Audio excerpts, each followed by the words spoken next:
Well, I typically start off these conversations by you speaking to a catalytic moment, perhaps an aha moment that really informed the work that you put out into the world today with AllSwell. So, like, what I usually tell people, and is true, is that I went to surf one morning in Montauk and I got skunked. There were no waves. And I always have a notebook in my beach bag because I'm an Mm. inveterate journaler and always have been. It was a beautiful day. So I spread out my towel and started journaling. And I looked around and I said, swell or no swell, all's well. And that was the genesis of the brand. And that is true.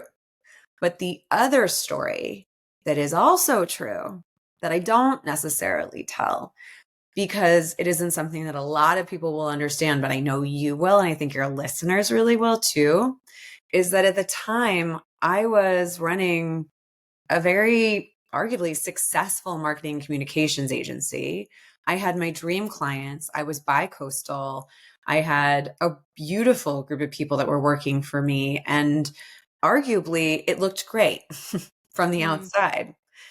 But on the inside, I was incredibly burnt out and needed a creative outlet so badly where I didn't have client approval.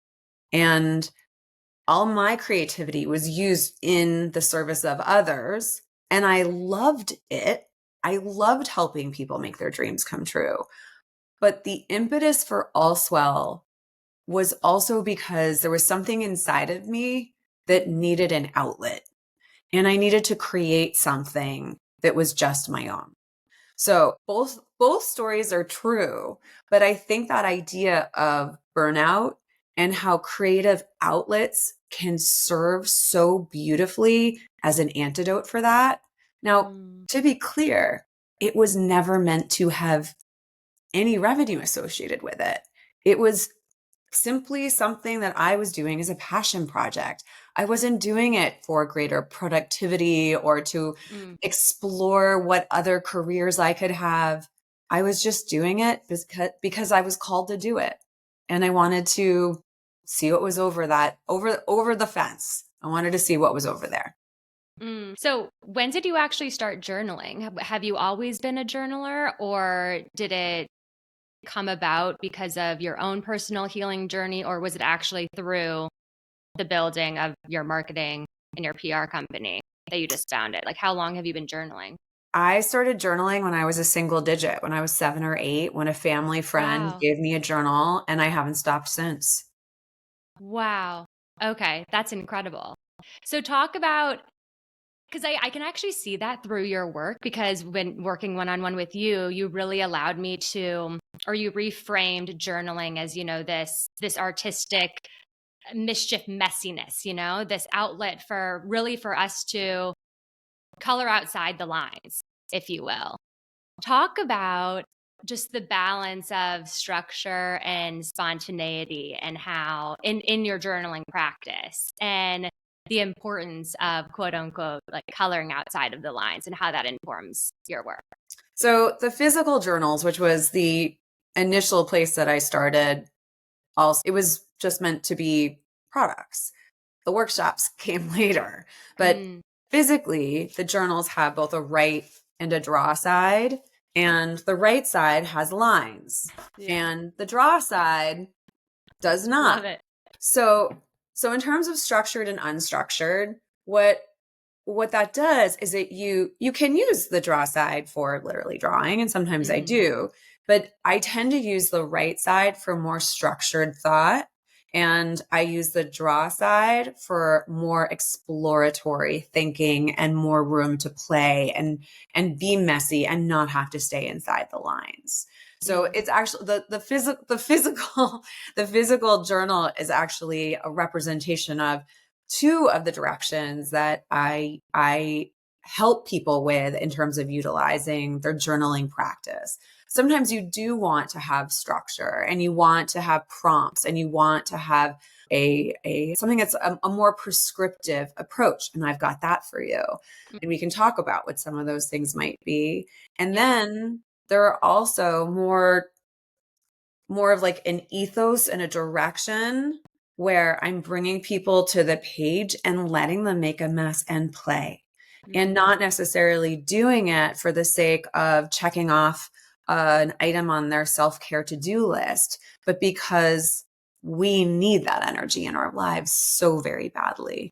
100%. You told me yesterday to throw all my tools, all my exercises kind of out the window and just show up to the page and just see what comes up. And you referenced Julia Cameron, and I admire her work, and just allowing ourselves to just like clear everything out and create the space to just like see what comes up, because that's really where the magic happens. And you mentioned some of your prompts and exercises, and I would love for you to highlight a few of your personal favorite, maybe journaling prompts or exercises that you find particularly effective with the coaching clients that you work with. Well, every coaching client is different and every workshop is different. Some of my kind of greatest hits, I'll put it that way, some of my greatest hit prompts for somebody who's a journaling newbie and they need a structure to follow. Julia Cameron, who I mentioned, and we both have tremendous respect for, she has what's called morning pages, where you write 3 full pages every single morning before you do anything else. And there's no direction and there's no prompt. And I think that's wonderful. However, that book was written in the early 90s. Right. And neurologically speaking, our brains are simply different now because of the amount of incoming information and prompts that we receive from the moment we look at these brilliant little computers that we hold in our hands. So I'm trying to meet people more where they are and set people up for success, that they get that sense of like that dopamine pellet from the act of journaling rather than feeling like it's something that they've failed at. And one of the approaches that I have in order to help them do that is what I call 4 by 4 by 4. I suggest journaling for 4 minutes at a time, not even 5 minutes, 4 minutes. Even the busiest people I know have 4 minutes, and try to do it 4 days a week, not even every day. I'm not asking you to do it every day, and try to stick with it for 4 weeks. And this isn't Whole30. You don't have to start over again. If you fall off the wagon, you can just get back on and keep going. Bring your attention back to the practice. But the idea here is that 4 by 4 by 4 is a gentle place for you to meet a journaling practice. And setting you up for success means that you're going to feel better about it. You're more likely going to have positive associations with it. And you probably won't stop at 4 minutes most days. You're probably going to keep rolling right through it. So it's about letting your journaling practice be something that is a refuge and a source of joy rather than a place of consternation. And some people associate journaling with complaining on the page, and they don't want that. They want something that feels more joyful, more accessible, and we can do all of that with them through the various prompts that I have. 100%. And you mentioned something at the very beginning about how our brains have changed and how Julia Cameron's process, although it's so profound, it is antiquated because we are matched and met with so many different screens and just so many different devices throughout our day to day. Like, what are some scientific like benefits of journaling? Like, can you take us through like what is going on in our brain when we are journaling, or when we are doing a vision dump, or if that's different from like a gratitude journaling practice? Like, I'm so curious. Well, the scientifically proven benefits of journaling are remarkably broad. And again, since I'm a lifelong journaler and I've felt and seen the benefits in my life, I wasn't surprised necessarily when I dug into the considerable body of research that exists around the act of journaling. And it is mentally good for you. It is emotionally good for you. And those are 2 different things. And it is physiologically beneficial. So that physiological piece, I think, is part of where I can work with people in in more of like a corporate environment and they go, Yes. oh, okay, like I get it. Yeah. That's significant enough for me to prioritize this practice, Right. because it does everything from strengthen your T lymphocytes, which is essentially the backbone of your immune system. It helps speed Mm. wound healing. It helps curb asthma, which is something that's near and dear to my lungs and my heart. It does all of these things and more. And it's simply through the act of expressing yourself on the page. So Mm. yes, it can also reduce PTSD when used in the right therapeutic setting. It can boost your mood. It can rewire your brain so that you are literally a happier person, no drugs. Mm. And all of this is available to you by utilizing the near infinite tools of pen and paper. Yeah, I feel like it's so simple, but so powerful. And like I mentioned yesterday, like there's no need to run off and do all these crazy esoteric ceremonies in order to heal. Like my work really is surrounded in rooting in the magic in the mundane and the healing power in the mundane, a walk outside, like finding the awe and wonder that is imbued within each and everything around us. And a lot of that for me has been found on the page because, our body is filled with so much wisdom, lifetimes of wisdom. Our cells hold so many stories. We just don't allow them to breathe and be. And I feel like journaling for me personally has been an outlet where I'm able to delve deeper into my subconscious. Probably it's second to meditation to me, but it's so I see good. journaling and meditation, they go together sort of like brushing and flossing, Mm-hmm. and they're beautiful components. I will say some people come to me and they are not meditators, and for them often mindful writing becomes their form of meditation. I love so much your perspective around resacreding things, Mm. and this idea of being able to bring your awareness back into your body and into the room and into your quotidian day to day is profoundly beautiful.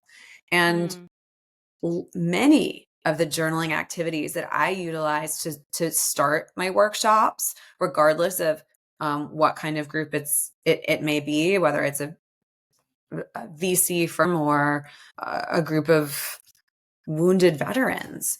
It's all about coming into the present moment and being embodied. And Mm. one of the journaling prompts that I recommend people try is what I call 5 senses. And it is simply about witnessing, noticing, what are you seeing, hearing, smelling, tasting, and feeling in that moment. Take a look around. And then I ask people to use layers. So hear and then hear beyond the hearing, because with each Mm. sense, there's so much available to us. And then just write it down. And sometimes people tell me like, oh, but like I thought it slows you down. Maybe that's a good thing. So it's this idea of being able to take your awareness, be able to even embody your body, be where you are, and use the kinetic motor action and moving your hand across the page to slow yourself down. Embodied journaling. Like Yes. that is it, there's a very big difference between, doing a gratitude journaling practice when you're, ticking off, okay. And I find myself in this space right now. I am guilty of this right now and this morning. And we talked about this yesterday, how I need to shake up my routine to kind of like, okay, get me more in like an embodied state. Like, where am I right now? Because that's a different person, a very different person than 6 months ago. My energy is very different. So it's like when you're just ticking off, okay, what is my word of the day, my gratitudes and everything? It's like you're not fully present in it, you know? So And I'm sorry, I totally didn't mean to no, interrupt you. I oh, get go for it. excited because hearing you talk about your gratitude practice and then also wanting to be embodied, we can wed those together for you. Mm-hmm. So bringing 5 senses into your gratitude practice. So this is also a way to keep it fresh, to keep it from getting stale. using the lens of five senses, what sights, tastes, sounds, textures, etc. are you grateful for? Mm. And being able to scan your life for those things. You're firing up your imagination. You're going beyond the usual suspects, because often people tell me that they find gratitude journaling can get quite repetitive.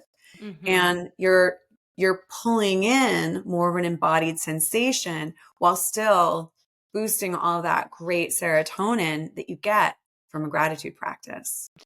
I love that. One of the favorite practices that I try to do myself and incorporate, but also teach in workshops as well, especially with corporate partners, is connecting with the five senses while you're like just waking up. Because everyone's like, I don't have time to journal. I don't have time to meditate. It's like you can actually be doing these practices anywhere and everywhere. It's like before you get out of your bed, like, well, how did the sheets feel? What does the smell like? Like really tuning into those senses and dropping your body into that parasympathetic state can make Yes. all the difference. And you can do that right here, right? Like what are the engravings look like in your desk that really drop you into a state of focus? And this is, I talked to you a little bit about the science of awe and wonder and how it's really fascinating to me, and how it actually, focusing on the five senses is one of the ways to drop into a state of awe and wonder in your everyday, and it activates your pineal gland. And that's like, I mean, that's like the most healing, like juiciest feeling of all. That's like when you're doing the ujjayi breathing in yoga. That's that feeling. For those of you that don't know about like the pineal gland, getting nerdy right now.